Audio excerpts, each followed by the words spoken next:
Hey guys, I know we didn't have a meeting this week and I just feel like there's so much going on, so I just was going to shoot a quick video to hopefully communicate a few things best to set us all up.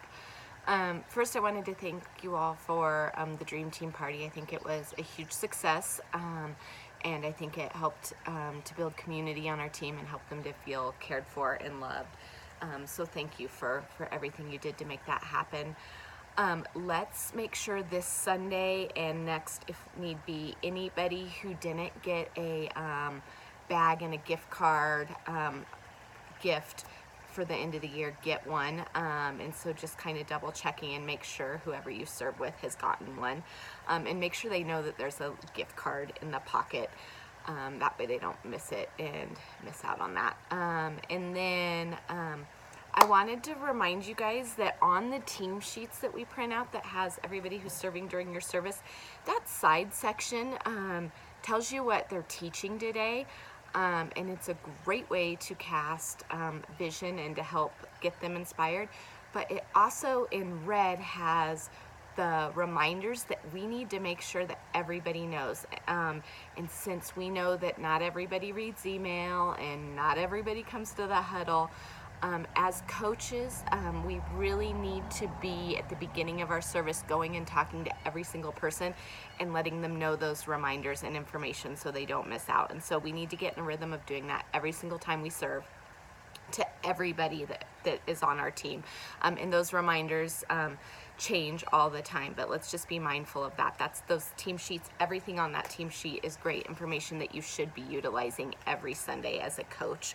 And we just want to make sure that that is happening, and especially for the 1045 people, because they really are missing out on information, and it's causing a disconnect on our team and little weird things.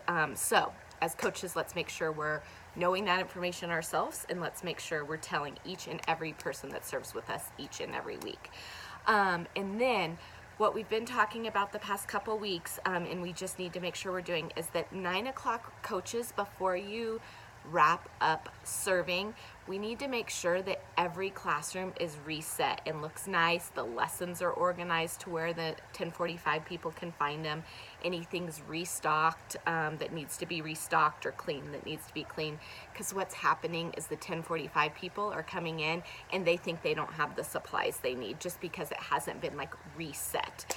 So as coaches, we need to be resetting those rooms. And obviously one way we can do this is just reminding our team to do that before they leave. So towards the end of service, you can go remind them. And then 9 o'clock coaches, please make sure you are connecting with the 1045 coach and handing off anything, giving them updates, or let's say you didn't get to reset all the rooms, let them know that so they can do it. But we want to have that connection and communication amongst our coaches when we're handing off from the 9 o'clock service to the 1045. And just making sure we're on the same page. And then 1045 coaches, it's especially important that you make the rounds, make sure your rooms are reset for your people so they're not having issues. And if we need to help them with that, make sure that we're giving them those reminders.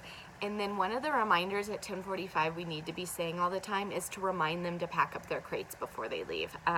If we're just making that on service thing, and again towards the end of service you can remind them again.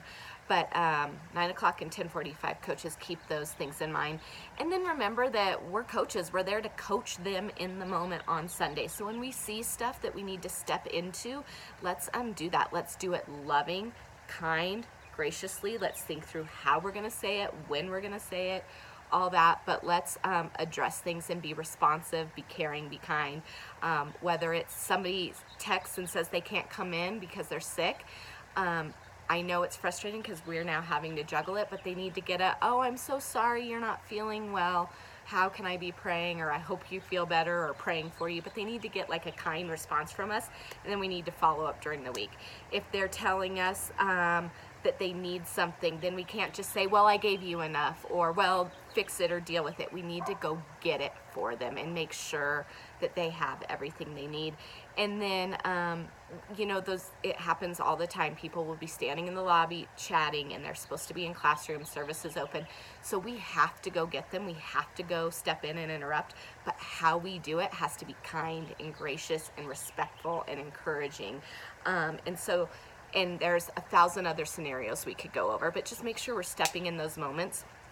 And being proactive, but also being kind and respectful and courteous. So just thinking through how you're going to say what you need to say, and staying on top of those little things. And then I am actually, after service on Sunday, headed to a staff retreat, and then I am going on a study break for the week after we get back from staff retreat. So I will be basically out of pocket, out of the office, out of communication from the 19th through the 29th. So think through if you have any issues, questions, concerns. If you need anything from me, please let me know before then so I can set you up for success while I'm gone. A study break is a time where I'm given some tasks to pray over, look into, research, do, and then need during that time to completely disconnect from communication and from the weekly grind of service, just to make sure that I'm healthy and that our ministry's healthy and that we can make needed adjustments. So I will be out of pocket from the 19th to the 29th. So let me know if you need anything.